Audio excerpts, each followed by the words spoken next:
Good evening, everyone. Welcome to the John F. Kennedy Jr. Forum here at the Harvard Kennedy School. I'm David Elwood, Dean of the Harvard Kennedy School, and I want to welcome all of you here for this very exceptional evening at the Forum.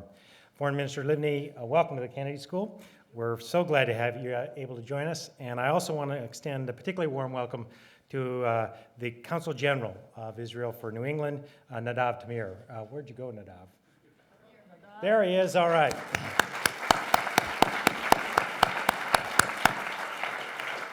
Nadav is an alumnus of the school and a very good friend and worked very hard with us to put this all together. Indeed, Nadav is a member of our mid-career class of 2004 and a Wexner Fellow. One of the most important fellowships that we have here at the Kennedy School is the Wexner Fellowship. It's been supported by the Wexner Foundation for more than 19 years, and we've had a remarkable group of leaders come through of various sorts to pursue master's degrees here at the Kennedy School. And this group also has helped spawn things like the Israel Caucus, which again has been working to bridge a variety of boundaries across the school. I want to now turn to our speaker, who has, we have a really invaluable opportunity to hear someone who's literally right at the forefront of what I think is without a doubt one of the most critical issues, places, and moments in our world. Tzipi Livni has very deep roots in Israel. Her parents were among the first couples to be married in the state of Israel in 1948. The first? They were the first people to be married in the state of Israel in 1948. Well, great things were obvious from the start. And she was a lawyer by training. She spent 10 years working for the Mossad, where she was elected, before she was elected to the Knesset in 1999, and she was a member of the Likud party. But then she, in a somewhat ideological break from her past, although she may describe how it was a continuation of her past, she left the Likud party with former Prime Minister Ariel Sharon to join the centrist Kadima party. She's a strong supporter of a two-state solution to the Israeli-Palestinian conflict. And in 2006, she told the New York Times, quote, "I believe, like my parents, in the land of the Jewish people, the right of the Jewish people to the entire land of Israel. But I was also raised to preserve Israel as a homeland for Jewish people and to preserve democratic values. So choosing between the dreams and my need to live in democracy, I prefer to give up some of the land." In short, she's been an advocate for peace in a region that often struggles to find it. Ms. Livni is the second female foreign minister in Israel's history. Her predecessor in that job was Golda Meir, not her immediate predecessor.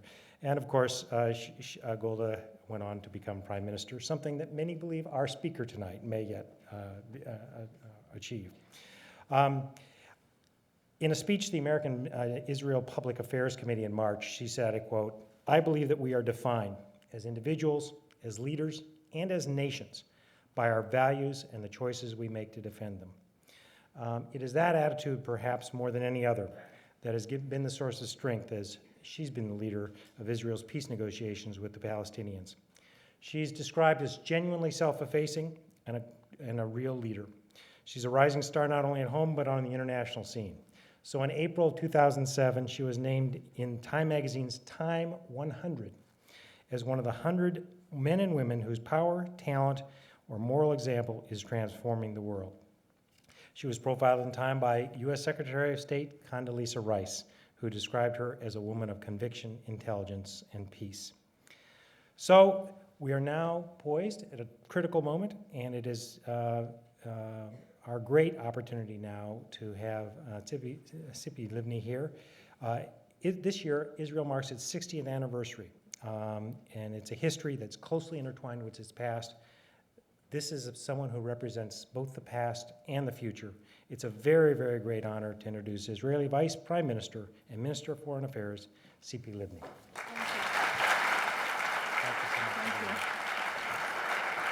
Thank you.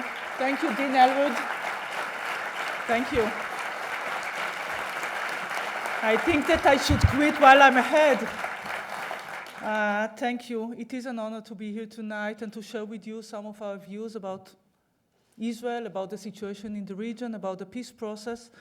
And I would like to say a few words, if I may, about myself, because I believe that this represents not only my and my family, but about what Israel is about. And I was born in Israel, 1958. My parents came with their own different families in about 1920 to Israel from different places. Two families came to Israel in order to build their home in a place that they felt is the homeland of their people, the Jewish people. The days were the days of the British mandate in Israel.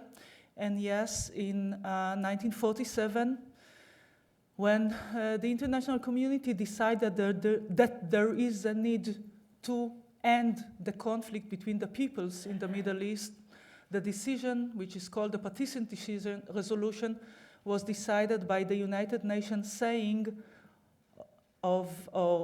deciding that the best thing to do is the creation of two different states, one a state for the Jewish people, one Jewish state, and the other an Arab state. My parents and the others in Israel decided to embrace this decision, but yet the Arab world decided to reject the decision that wanted to create two states for two different peoples between Jordan River and Mediterranean Sea. And yes, my parents got married in the same day in which the State of Israel was born. And they were married in a hope to create a state for their children, including me, a state, a democratic state, which is based on their own values, values of democracy, values that respect the others, values of equality, a state that I know that they believe that deserve and want and aspire to live in peace with its neighbors.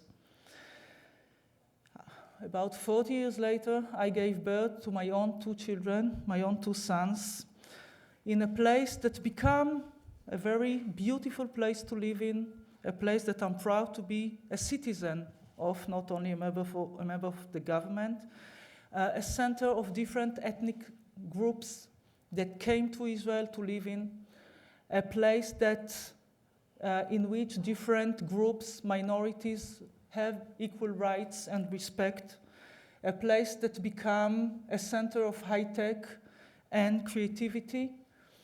And yet, unfortunately, Israel doesn't have peace with its neighbors. And I entered to Israel politics in order to change it. This was my decision to live. I am a lawyer by profession, I practice law, and my drive, my decision, my aspiration was to try and change the situation and to lead something that maybe can bring not only hope for us, but also can create a better future, not only for my own children, but for generations to come in Israel.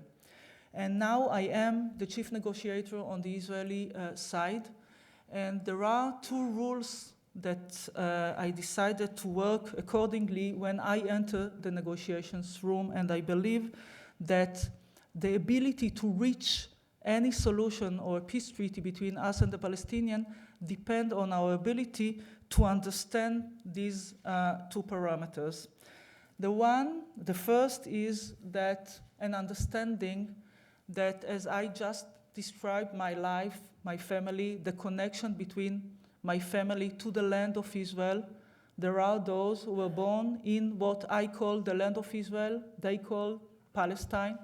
They have their own connection to the same land that I feel is mine, they feel it's theirs. And the idea is, or the understanding is, that the state of Israel is the answer to my national aspiration. It's not the answer to their national aspiration.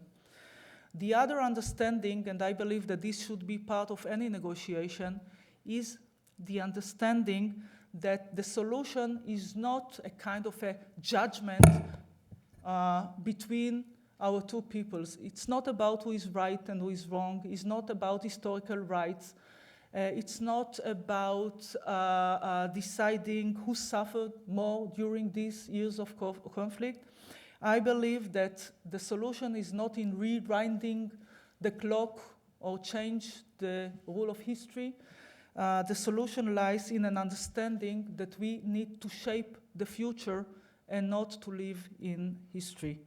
And I believe that, well, this is the way I entered the negotiations room, and I hope that the other side, my co-partner on the Palestinian side, enter with the same aspiration to find an end to the conflict and not to convince me that he has more rights on the same land.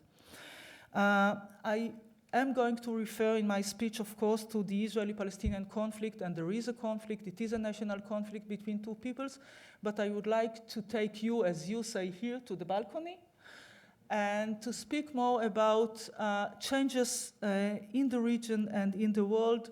And I believe that if we have a better understanding about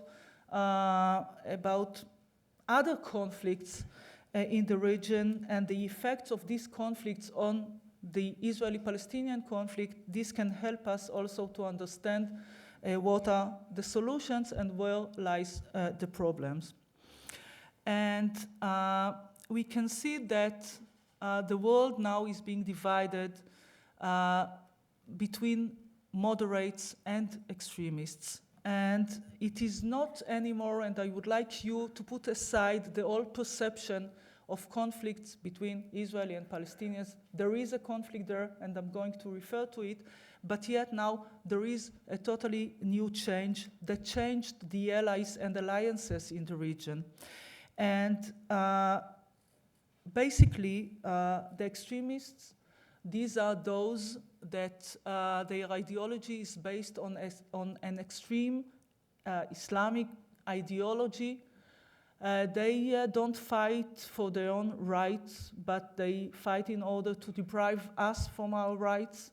They represent this kind of ideology in different forms. We can see a state which represents this kind of ideology, I mean Iran. We can see organizations like Hezbollah, the long arm of Iran in Lebanon, and we can see Hamas that represent the same kind of ideology in the Palestinian territories.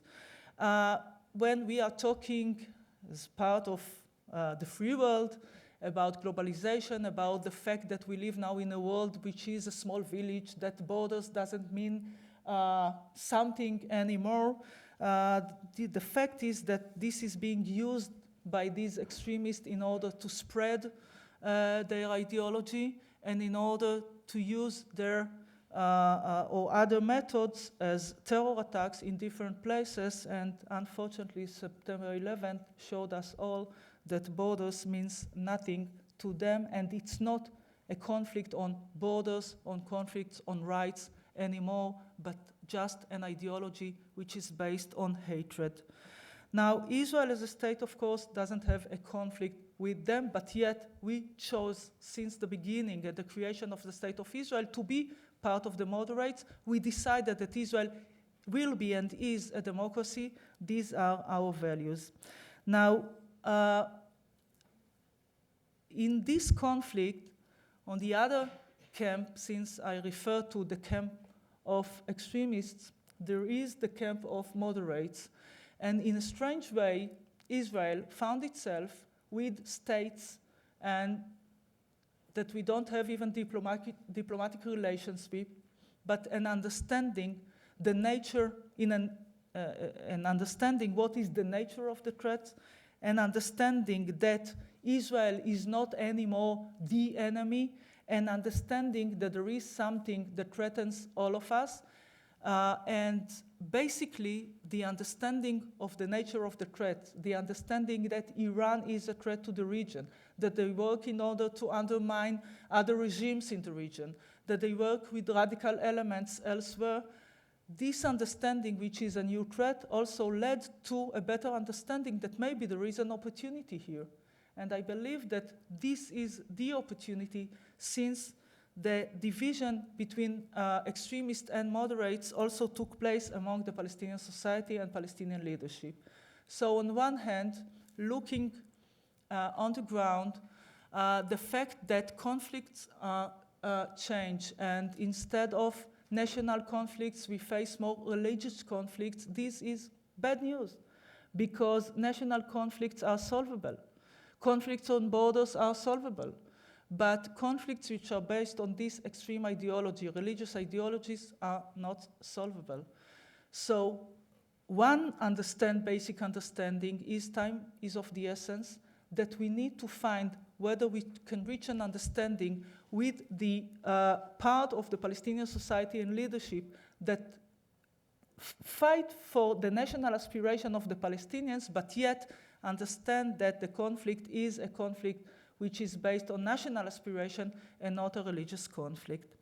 So basically now, looking at the situation and what we are facing, we have Israel, and sometimes when I'll say we, the meaning is we, Israel, plus the pragmatic leaders among the Palestinians, plus Egypt, Jordan, other Arab and Muslim states that understand not only the nature of the threat, but the need to address the Israeli-Palestinian conflict in a way that can solve the conflict and not to keep it as an open conflict forever.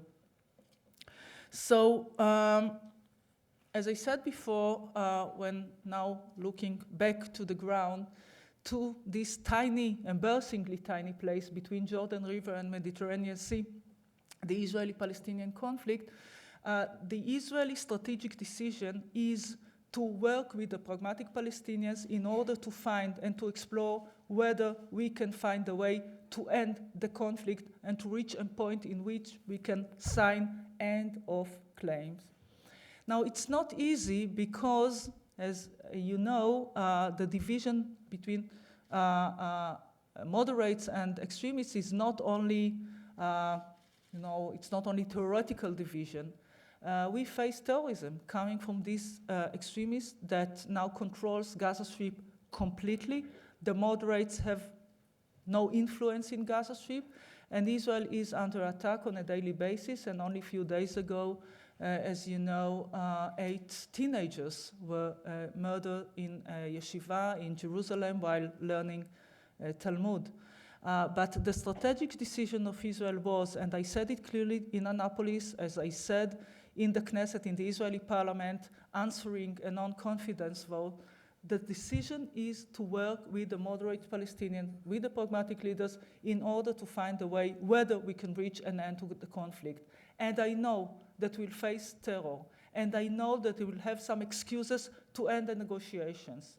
But we are not going to let Hamas and to let the extremists and to let the terrorists to have a leverage on this conflict. We don't give them the keys to the peace process. And this is the reason why, since Annapolis,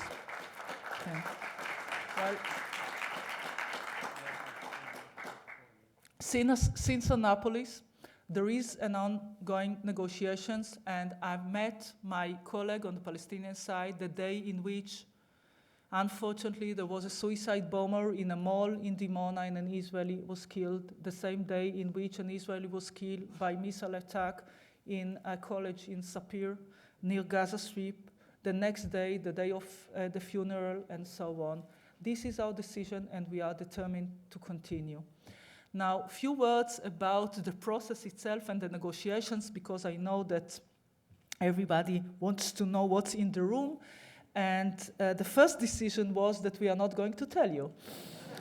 And we decided, and this is also part of past experience, because in the past, and you all remember, I think, not the young ones maybe, well, 7 years ago, Camp David, Israelis and Palestinians in Camp David, the world is watching and everybody's waiting for a decision to come out. And unfortunately, nothing came out. And I'm not going to enter the blame game. Whose fault was it? But yet, there was high expectations. It led to frustration, and frustration led to violence. And this is the last thing that we can afford.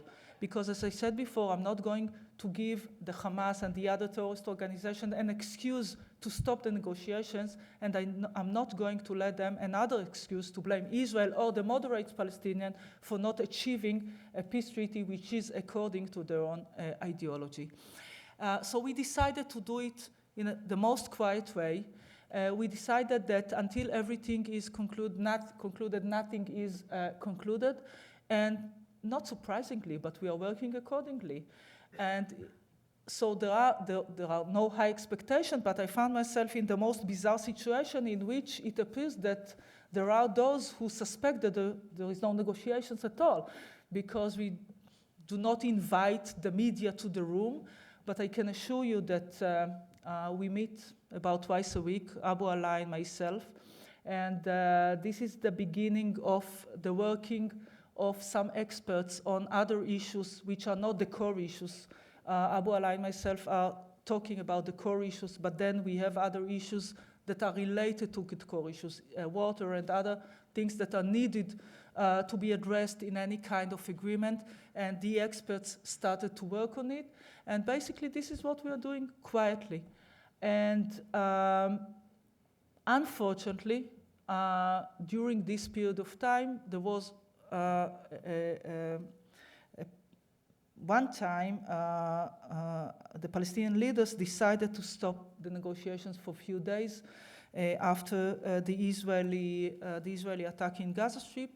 But I believe that this was a mistake that didn't help the process itself, because the day you say that to stop the process because the other side did something, so then you have difficulties to re-enter the room when you decide that this is the right thing to do.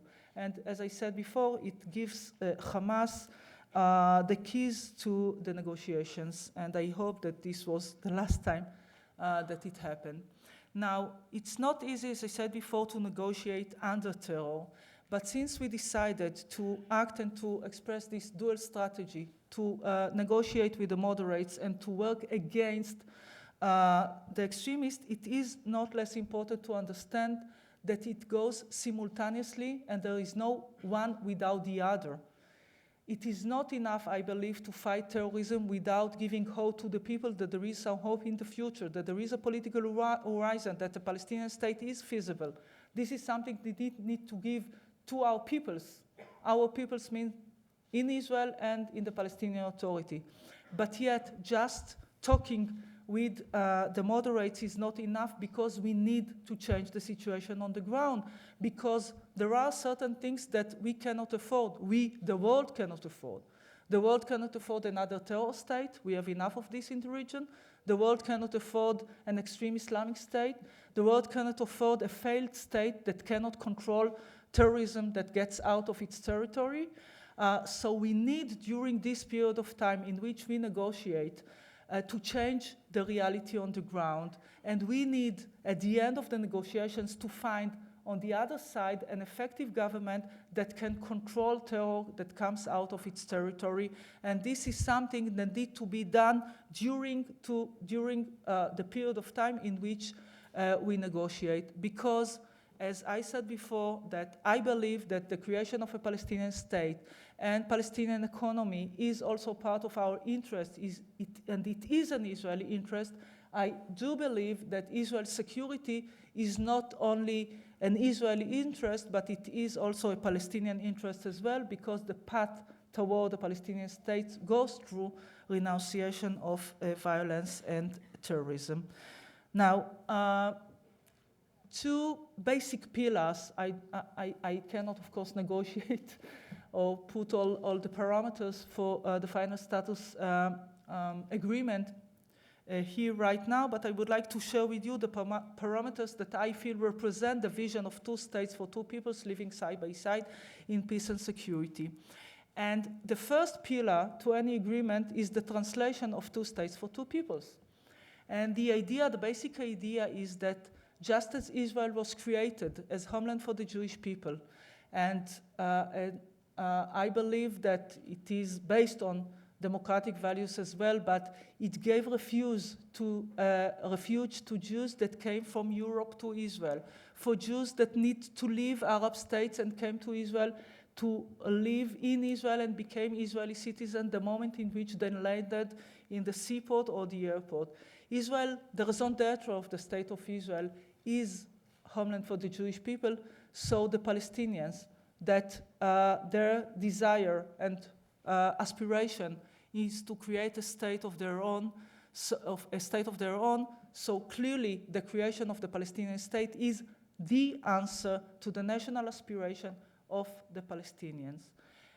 Well, I see people doing like this. It looks obvious, but it's not that obvious because it needs to be said that the idea is that the creation of the Palestinian state gives the answer to the legitimate national aspiration of the Palestinians wherever they are, those who live in the territories and those who live in refugee camps, in a way as political cards, and I believe that the creation of a state is the answer. The other basic pillar to any agreement is, of course, living side by side in peace and security.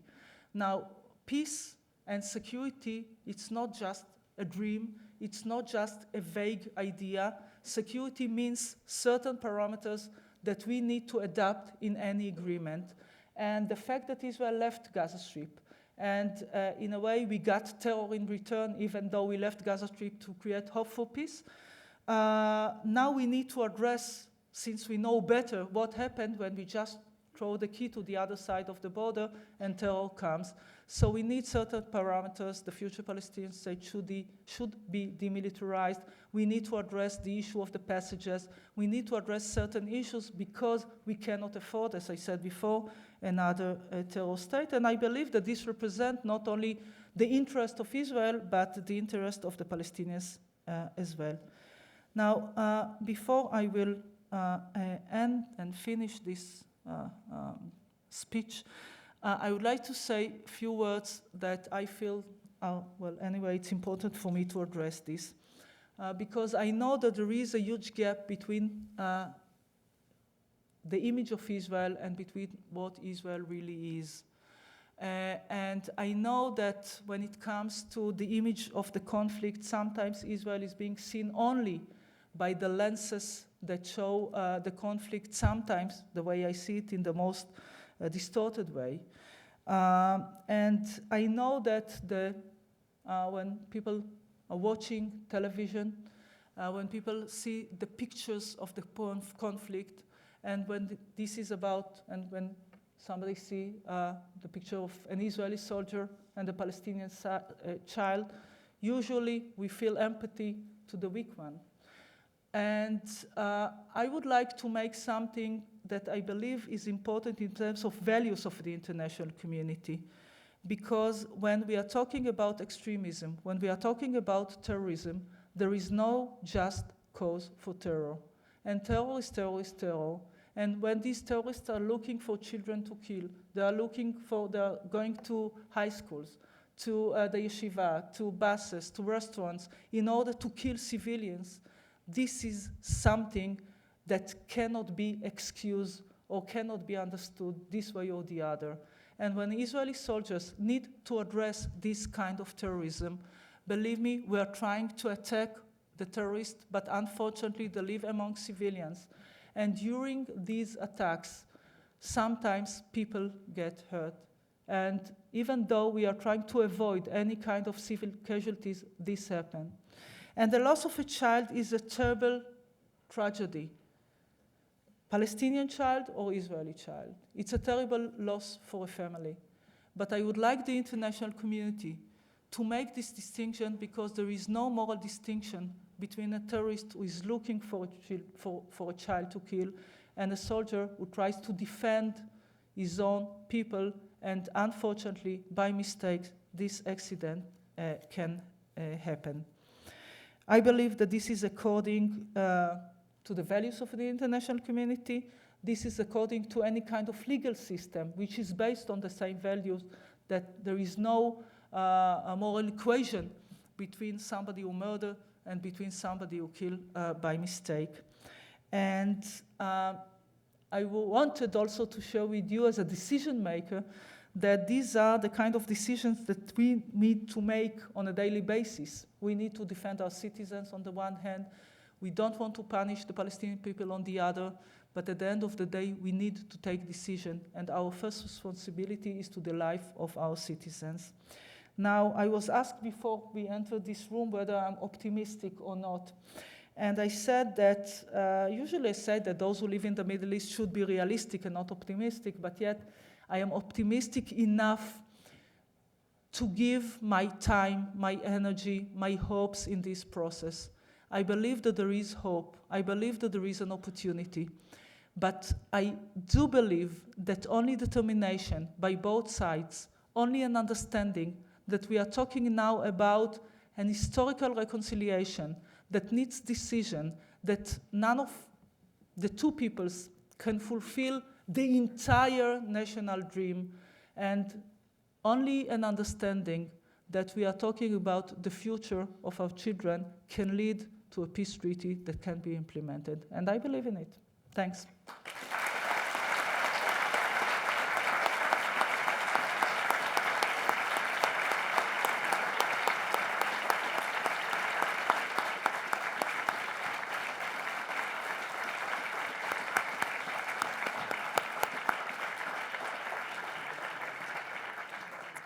So as is our tradition, we now have time for questions. There are microphones in the audience. There are 4 of them. One is right here, another is there, a third one is here, and a fourth one is right here. And good questions, as many of you will know, at the Kennedy School have 3 very important characteristics. One, they begin with you telling us who you are. Second of all, they are short and they have a single thought.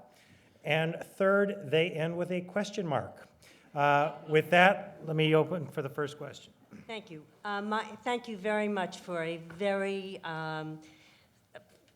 energizing discussion. You're giving us a lot to think about and a little bit of hope, or maybe more hope than a lot of us walked in with. So I thank you very much, and for everything you're doing to bring peace. My question concerns the new settlements that Israel is now allowing to be built. And I realize that these settlements have been permitted earlier. I realize that there's probably a domestic concern here of Shahs leaving the coalition. But I also realize, as you've explained, that Israel is in very important negotiations with the Palestinians. And I think that just as there are threats to the coalition, there are also threats, I'm talking about the coalition and Shah's leaving, but I'm also seeing the building of settlements as a threat to this very important peace negotiations, these important peace negotiations you're in. And to really the character, to saving the Jewish character of the state of Israel. We're really at a turning point now. So can you explain why Israel is allowing these settlements to be built at this time? Okay, thank you. I want to be clear on this. It's not the Israeli government policy to expand settlements these days. But as you said before, in the past there were some tenders and some of the licenses are now in the private sector hands. We decided to stop settlements activities, but during the next few months, I think that we can see this way or the other, some, not new settlements, by the way, never, because this needs a government approval, but maybe we can see some settlements activities that are not dramatic. But basically, I don't think that it helps, but I want to remind everybody that when Israel decided to leave Gaza Strip, we dismantled settlements. So clearly I believe that since anyway we are going, I hope, to reach a peace treaty. And anyway, on one side it's going to be Israel and the other is going to be Palestine, and we need to dismantle more settlements. I think that it doesn't help, but yet it doesn't make it impossible for the future. Right up here. Thank you. I'm Nimr Sultani. I'm an SJD candidate at Harvard Law School, and I'm a Palestinian citizen of Israel. You have mentioned your commitment to democratic values and to equality, and I want to question these values by mentioning 2 very brief examples from your record in the Israeli Knesset. So in January 23rd, 2002, there was an Arab MK who presented a proposed legislation saying the following, I quote, "Everyone is equal before the law. Equality of opportunity is the right of every citizen of the state. A person shall not be discriminated against on the basis of race, nationality, sex, ethnic group, religion, etc." You were the minister connecting between the government and the Knesset, and you were the one urging the members of the Knesset to vote against this bill. And indeed, 42 MKs voted against it, and only 16 voted for it. Less than a month later, February 18th, 2002, Rabbi Chaim Druckmann, and along with 61 MKs, presented a legislative proposal saying that allocation of land is only for Jewish settlement. And you voted with that bill. In December 2004, you... Excuse me, could you get to the question? Yeah, this is my question. Again, you said with Tzvi Hendel, something similar, allowing the Israeli administration to allocate land. So my question is, why do you reject the principle of equality for all and equal protection for all? And why you support discrimination and racism, and someone can say also apartheid when it comes to allocation of land and settlement for one ethnic and national group and not for the other? Thank you. Israel is a democracy, and I'm proud to say that Israeli citizens are equal. Israeli citizens means Jews and Palestinians. And Israel, I think, is the only place in which there is also an affirmative action when it comes to minorities in order to encourage them to be part also of the civil service. And in Israel, everybody is equal when it comes to the law, when it comes to tenders, when it comes to the government activities. And I think that this can be also an example to some other states in the region. Thanks.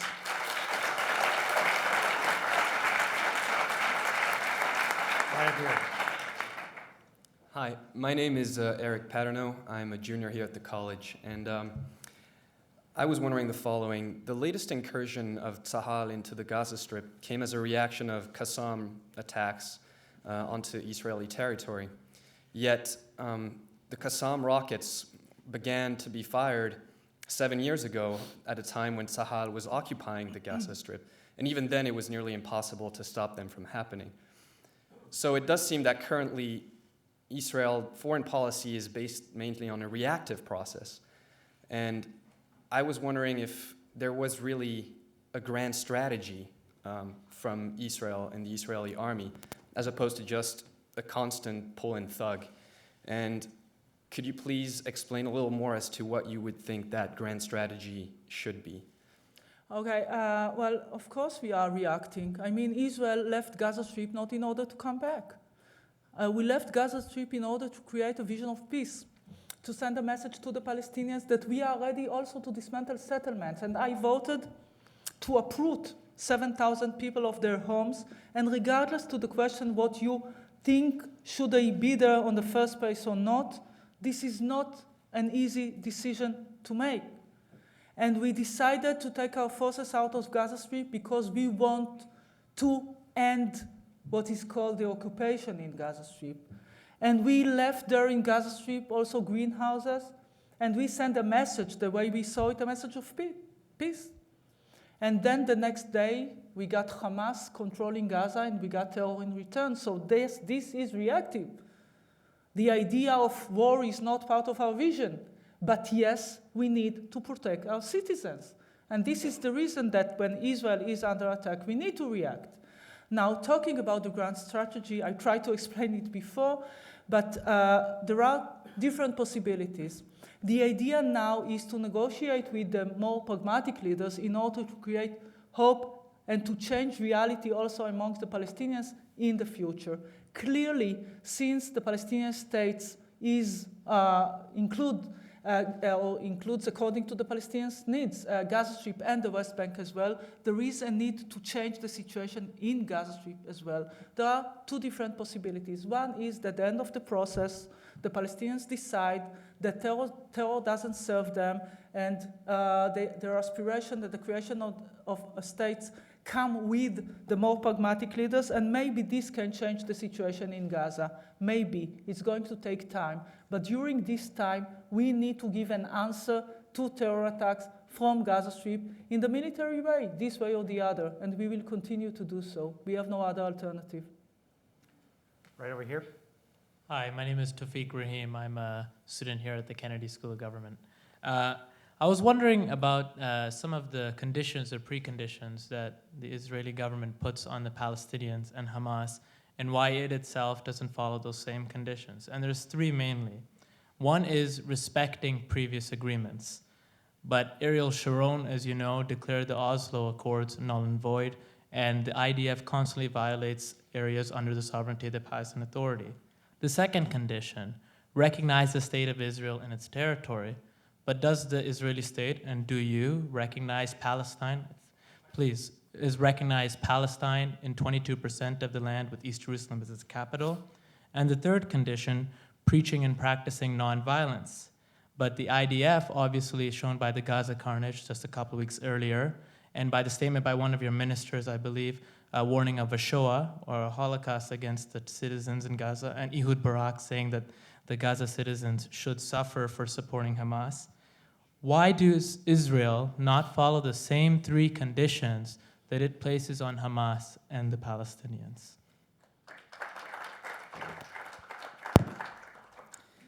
I said before that I cannot accept any kind of moral equation between terrorists who are looking for children to kill and between soldiers who are looking for terrorists in order to stop them killing others, regardless to the question whether the children that the terrorist kills are Israelis or others. I believe that this represents not only an Israeli idea, I believe that this represents the values of the international community as well, and I hope that this represents also your values. Secondly, the State of Israel was established according to the United Nations resolution, accepted and legitimized by the international community, never legitimized by some of my colleagues in the Arab world. We expect the Palestinians to accept the right of Israel to exist, and then we negotiate with those who accept the right of Israel to exist in order to create a Palestinian state in borders that will be accepted by the Palestinians as part of the negotiations. About former agreements, we are working according to former agreements. Believe me, the situation in which Gaza is, getting electricity, water, a custom of envelope, all these things from Israel, even though it's a burden on Israel, even though, believe me, it is tempting for us to stop and to say that these agreements are void. We are not doing so because we respect former agreements. So please, if you want to tease me, this is fine. But if you want to really to get some answer, please, to legitimize Hamas is against, not only against the Israeli interest, is against the interest of the Palestinian people whom they use as shields while they're fighting Israel. It's against the interest of the pragmatic leaders in the Palestinian society. It's against the interest of those who believe in freedom, in equality, it's against the interest of those who believe that there's a need to create a state to fulfill the real aspiration of the Palestinians.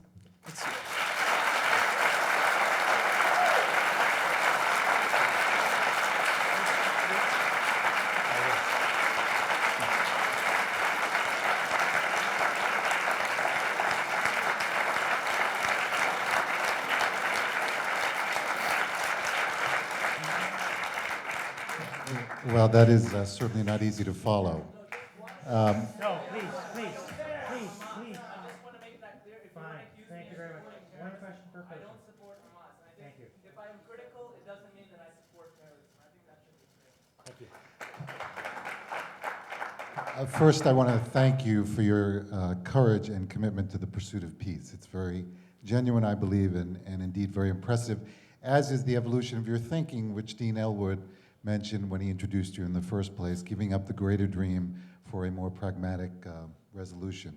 And if, in fact, you're able to keep these negotiations secret, I think like your parents' marriage, it'll be a first in Israeli history. My question is this. There are a number of plans out there. We're all familiar with them. There's the Geneva Initiative, there's the Clinton parameters, there is the Saudi Initiative as well. And my question is really two parts.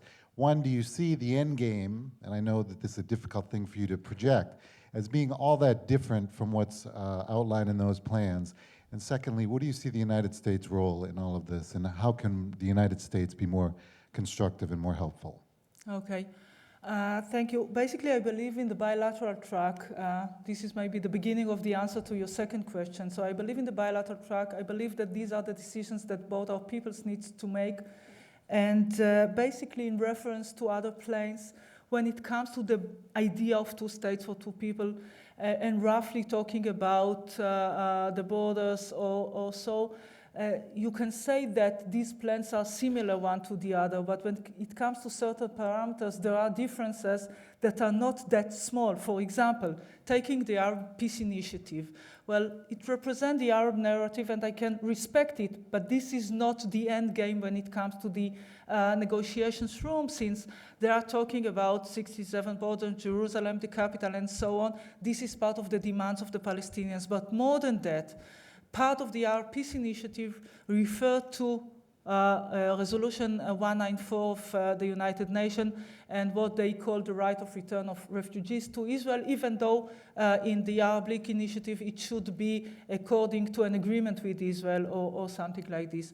So basically this is something which is completely different from Clinton parameters, which refers to different places to which the refugees can go. And this is different from Geneva Accord. So basically when it comes to the core issues, well, somebody gave me an example that can be used here. It's like two magnets with the same poles that at the beginning it looks like it goes, well, very fast, and then at the end, when we reach just at the last moment, we have this rejection. So the differences between these kind of plans maybe are the difference that makes the deal or break the deal. So basically, I think that it's about us to explore whether we can bridge the gaps or we cannot. About the role of the United States and the international community, I said before that I believe that the right thing to do is to explore this ourselves, and this is our own responsibility. And I know that the Israeli-Palestinian conflict is the sexiest conflict in the world, and everybody wants to be involved. I think that, well, yes, believe me. But I do believe that the role of the international community, and especially the United States of America, is, and I'm not naive, but I really believe that it's to stand for the right things. As I said before, when I spoke about the parameters for any agreement, I said, I explained what the way I see the understanding of two states for two people in terms of the answer, or two different answer in two different states to do different peoples in terms of the national aspiration and the answer to the refugees. I believe that this represents the idea of two states for two peoples, and I expect the United States and the international community to stick to this idea, as President Bush made in his letter to Israel in 2004.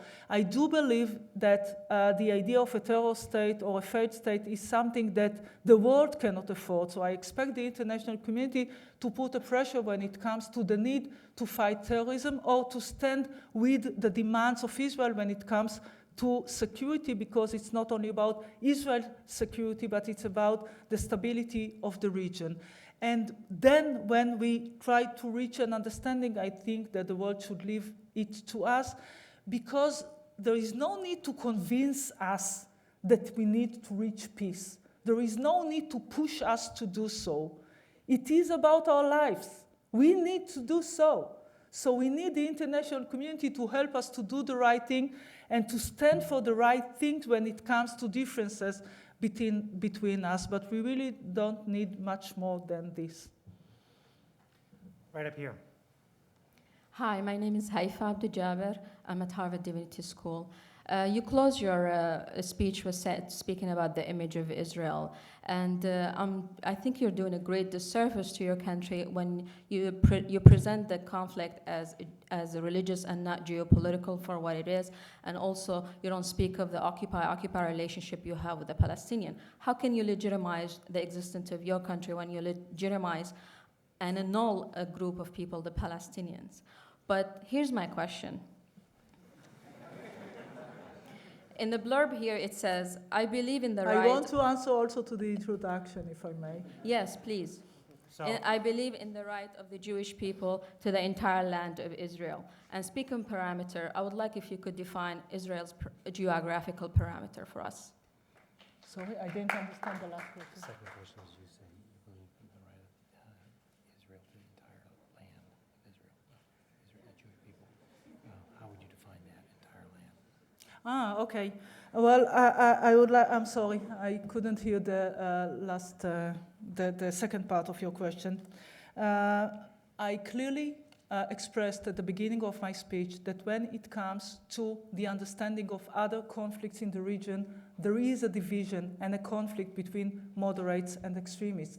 I said also that the conflict between Israel and the Palestinians is a national conflict, a conflict which I believe is solvable in terms of two states in two different geographical terms. Each state in its own borders gives the answer to the national aspiration of its people. I hope that we will not turn this conflict to be more religious conflict and less conflict between two nations, two peoples. Now, I said that I believe in the rights of the Jewish people on the entire land, but yet I continued and said that even though I believe that talking about the future, it's not about rights, but about the need to divide the land between Jordan River and Mediterranean Sea and to give a place for two states to live in the future in peace within this small and tiny geographical place. Right up here. Hi, my name's Ari Hoffman. I'm a sophomore at the college. My question is about the Palestinian moderates that you've been talking about, and it's twofold. On the one hand, how do you expect the Palestinian people to accept any agreement you reach with Fatah after having overwhelmingly rejected them in favor of Hamas in the last election? And from the other side, why should Israelis believe that Fatah is seriously committed to peace? And in your opinion, how serious is Abu Mazen about peace, especially in light of his recent comments that seem to validate the use of violence against Israel? Well, I hope that Abu Mazen also, I think that Abu Mazen also, I don't know if he denied what he said before, but I think that he expressed his belief in talks, in negotiations, and not in violence. These are the partners that we have. I cannot choose my partners for peace. We took a decision, a strategic decision, to work and to try and find a way with those that we understand that they believe that they fight for the national cause of the Palestinians, that they believe in the idea of two-state solution, those who accepted in the past Oslo Agreement, those who recognized the right of Israel to exist, and this was also one of the demands when the new Palestinian government was formed after Hamas took Gaza Strip, and they also announced that they accept the right of Israel to exist, accept former agreements, and believe in negotiations and renounce violence and terrorism. But yet, of course, this is something that needs to be proven on a daily basis. It's not just an idea. But clearly, talking about Hamas and the support within the Palestinian society, clearly we are talking with those that I don't know if they have or they will have in the future the support of the Palestinians. Part of their idea is that if we reach an understanding and a peace treaty, the idea is that they have a referendum or elections or something that can get the support of the Palestinians, support or rejection by the Palestinians to any kind of peace treaty. I hope that this is realistic enough. I hope that the Palestinians, when there is a need to choose between terror or resistance for resistance or terror for terror, or to choose to live in a state of their own, I hope that Palestinians will choose to live in a state of their own, to be free and to respect the agreement that was signed by their leaders with Israel. But I have no assurances that this will be the end of the road, even when we reach a peace treaty. But I'm hopeful enough that this will be the case. Right over here. My name is Larry Rosenberg. I'm a research associate at the Harvard School of Public Health and an active member of Brit Tzedek for Shalom, the Jewish Alliance for Justice and Peace, a national organization very much in favor of the type of two-state solution that you're advocating. My question is, do you see any special role that American Jews could play that would help the process along? And since my question is so short, I'll take the liberty of asking another one. which is that there's been a lot of talk in recent days about Israel possibly invading the Gaza Strip for reasons that we might well understand. If that were to happen, what effect do you think that that would have on the prospects for peace? To a second question, since Annapolis, we decided, and this was the mutual strategy to Israel, the United States, and the Palestinians, we knew that we are going to face a situation in which we need to continue to promote this peace process on one hand, and on the other, to fight terrorism. It was clear that the situation in Gaza is something that we cannot afford. It is not something that we are going to get used to it. This is something that we cannot afford according to our responsibility to our citizens. And clearly it was, and it is clear now, that Hamas will take all the steps in order to stop the negotiations. So we decided at the beginning that we'll continue to negotiate even though we'll face terrorism, and the Palestinians decided that they will continue to negotiate even though, or according to the understanding that Israel react against terrorism coming from Gaza Strip and other places. So this was the understanding, and I think that the question whether this an invasion or reaction or operation of Israel in Gaza and the effect of this operation on the peace process depend not on Israel, but on the reaction of the Palestinians to it. And as I said before, I believe that there was a mistake to stop the negotiations when Israel answered to the missile rockets attacks on Israel. I believe that Abu Mazen gave, when he stopped the negotiations, a leverage to Hamas on the peace process, and I believe that this was a mistake since it created also some anger. The things that Abu Mazen said against Israel created also some demonstration and anger, not only in Gaza Strip but also in the West Bank. And this led later to more difficulties on him to enter or re-enter the negotiations room. It was the basic understanding in Annapolis, because we cannot live, in different worlds. I mean, the pragmatic Palestinians, Abu Mazen, have a choice. I mean, whether he has responsibility on the entire territories, including Gaza Strip, and he can stop it, or is responsible to what's happened in Gaza Strip. This is one possibility, which is not realistic. So the other decision was to make a distinction between those who are responsible to the situation in Gaza and the pragmatic leaders. But it means that while talking with the pragmatic leaders, we are going to fight terrorism. This was the basic understanding, and my expectations from Abu Mazen and the other leaders is to stick to it, to show determination when it comes to it. I know that it's not easy when it comes to public opinion. I know what is the popular thing to do when Israel attacks in Gaza Strip, as I know what is the popular thing to do when there are terror attacks on Israel, in the eyes of the Israeli public opinion. But as I said before, it's about the determination of the leaders. And for your first question, I really don't know. Right over here. Hi, thank you. My name is Joseph Mazor. I'm a PhD student in the College of Art and the School of Arts and Sciences. My question is, it's become pretty obvious that Egypt has failed to stem the smuggling of weapons across the Egypt-Gaza border. My question is, do you regret giving up control of the Philadelphia corridor?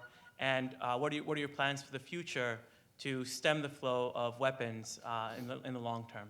Okay, this is a very good question, since when we decided to leave Gaza Strip, we took two different decisions. One was what is called the disengagement plan, and we decided to leave Gaza Strip, to dismantle the settlements, and to get our forces out. And then in another decision, we decided also to leave Philadelphia corridor. And in a way, we decided to leave Philadelphia corridor because, according to the international law, we thought that in doing so and giving the Palestinians a place, Egypt, to, or a direct connection from Gaza Strip to Egypt, this means really the end of the Israeli occupation in Gaza Strip and less responsibility of Israel on the situation in Gaza Strip, because, believe me, we didn't want and we don't want to control their lives. We don't want to be responsible to that. They want them to do whatever they want, except terror against Israelis, of course. And now when the situation is like this, and this is the major problem in Gaza Strip, I know that we are talking about terror, we are talking about rockets, this is a problem. But even few days or few weeks or months that can be quiet, and on the other side we see this infiltration and smuggling of weapons coming to Gaza Strip from Iran. And we could see in the last few days that the range of the rockets changed, and now it covers also other Israeli population centers. This is something that we cannot afford, because we cannot change Gaza to a situation, to a place in which it's not only an entity which is being controlled by a terrorist organization, but also a kind of a small army there. So we expect the Palestinians, not the Palestinians, but the Egyptians, to take responsibility. And this is an ongoing dialogue between us and the Egyptians. I would like also to say that the relationship between Israel and Egypt are of a strategic nature to Israel as well.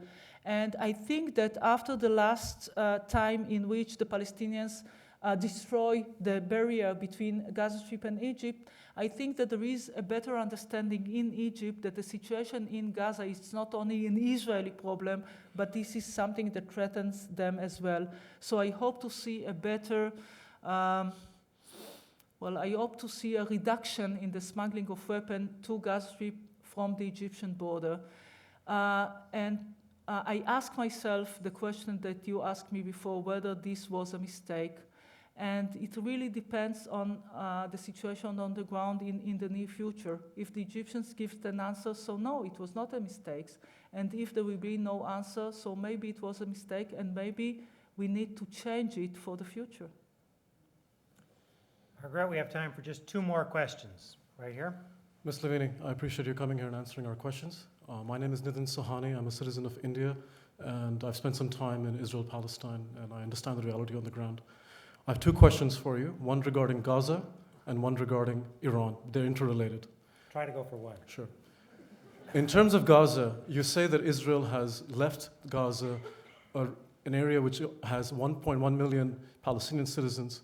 However, Israel controls the airspace, controls the seaports, controls the access into Gaza from the Israeli side, and many humanitarian organizations, in fact, last week, put out a report talking about the deteriorating conditions in Gaza and the access to humanitarian aid in Gaza.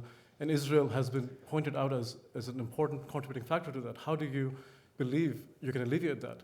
And following to that is, why does Israel not allow an international peacekeeping force in the Gaza area? If you believe Gaza is such a threat, why not have an international UN peacekeeping force there to mediate the situation between Israel and Gaza? Thank you. Okay. Now just imagine what can happen if Hamas has now also a seaport. I mean, Israel left Gaza to create to create a situation in which the Palestinians understand that this is the first stage. We thought that this is the message that Israel is willing to leave places that were under the Israeli occupation before, that Israel is willing to work with the Palestinians in order to create a Palestinian state which includes Gaza. But all these, what you refer to in terms of airspace and seaport and airport, all these are parts of the negotiations between us and the Palestinians. So in leaving Gaza Strip, we didn't create a state in Gaza Strip. And more than that, I think that part of the conspiracy theory was that Israel wants to leave Gaza Strip in order to create a small Palestinian state only in Gaza, and it was not our intention at all. So clearly we left Gaza Strip. We left Gaza Strip to create hope for peace. We got terror in return, and the idea that as a reaction to what we got from Gaza, we will give now Gaza airspace and seaport and airport to create a terror state on our border, this is something, my friend, which is not acceptable. But yes, part of the negotiations between us and the Palestinians is what will be about all these parameters and issues as part of the final status agreement. On the humanitarian issue, since part of the passages to Gaza Street are connected to Israel. It is against our policy, and Israel tries to keep the humanitarian situation in Gaza Strip possible. We are working with all the NGOs and the humanitarian organization.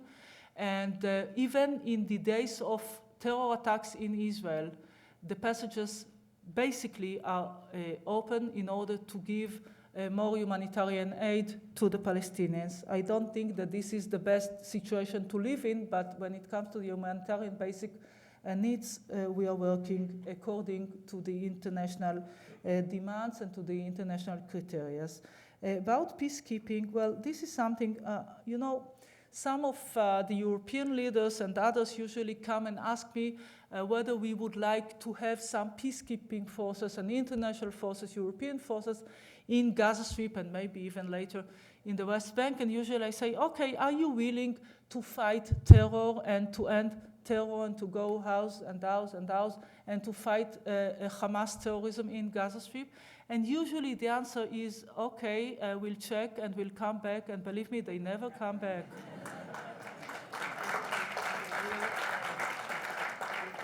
Please, one question.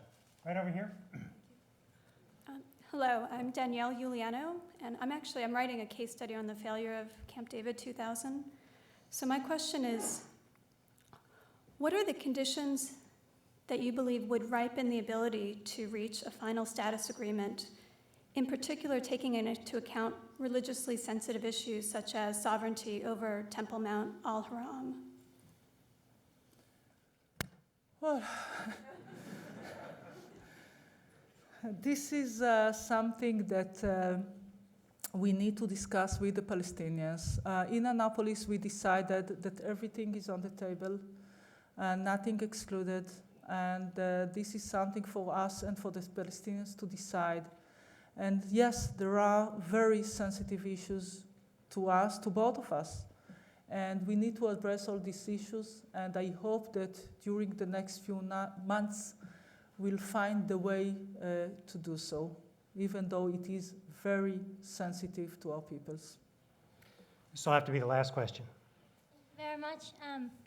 My name is Shira Kaplan. I'm an Israeli student here at the college from Herzliya. Brucha haba, welcome. We're glad to have you here. So my question is, we've here at Harvard, the Israeli students and the pro-Israel students have been facing a lot of difficulties on various anti-Israeli issues. Recently, there was a divestment, a petition to divest against Israel. The Israel Lobby, the book, came out of partly this school, unfortunately. And we've had, and coming back from the Lebanon war, I remember myself coming back, it wasn't easy to deal with all the hasbara, the public relation issues. My question is related to that, and that is, and I saw you're tired, so I'm sorry about that if it's an exhausting question, but what do you think are the weaknesses of the Israeli hasbara, of the Israeli public relations? And just to make a very quick note, I just wanted to say one very quick thing. There's a crowd of very dedicated and patriotic Israeli students all around the United States who are willing to do the work for the Israeli Ministry of Foreign Affairs for free. So use us. Come on.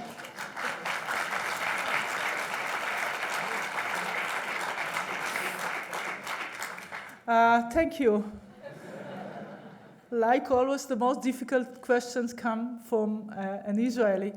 But yes, no, this is part of the frustration of every Israeli, citizens and ministers, since there is this frustration because we know what we are, we know what our values are, and we know that we are fighting because we have no other alternative. We know that we don't want to control the Palestinians' life. We know that we want to live in peace with our neighbors. We know that we have no other alternative but to defend our citizens. We know that an Israeli soldier will never target a civilian, but this kind of accident can happen during war.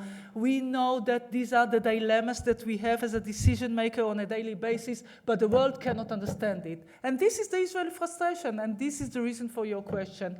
And I believe that since the State of Israel was established, it was clear, the legitimacy of Israel was clear, and the international community and the world supported the creation of Israel as a Jewish state.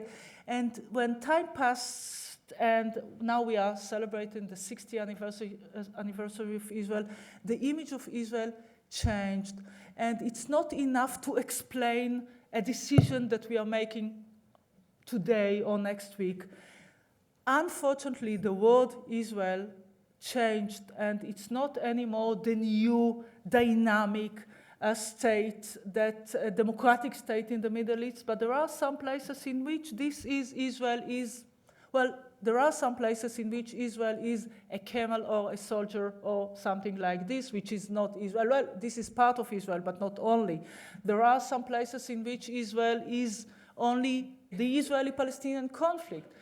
And I believe, and this is something that I'm doing right now as part of my role as the Israeli foreign minister, and this is something that those who are familiar with the business sector know what to do with it, and this is to brand Israel. I would like to change the image of Israel and to have a better understanding what Israel is. And I believe that when people know what Israel is, so they can better understand our decisions. And even if we make mistakes, and sometimes, believe me, don't tell anybody, we also make some mistakes. But when you know that it comes from a state which really believes in these values, that really would like to live in peace with its neighbors, so even if Israel makes some mistakes, this can be part of a better understanding of the world of what Israel is. So this is what I'm doing in the long run, and now you are part of the Asbara team of Israel. Thank you. Want to say any final words? Want to say any final words?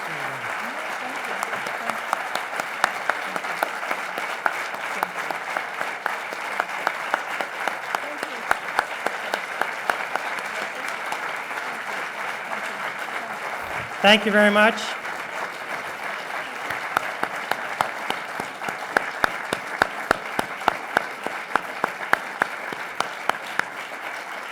Have a safe evening. Thank you.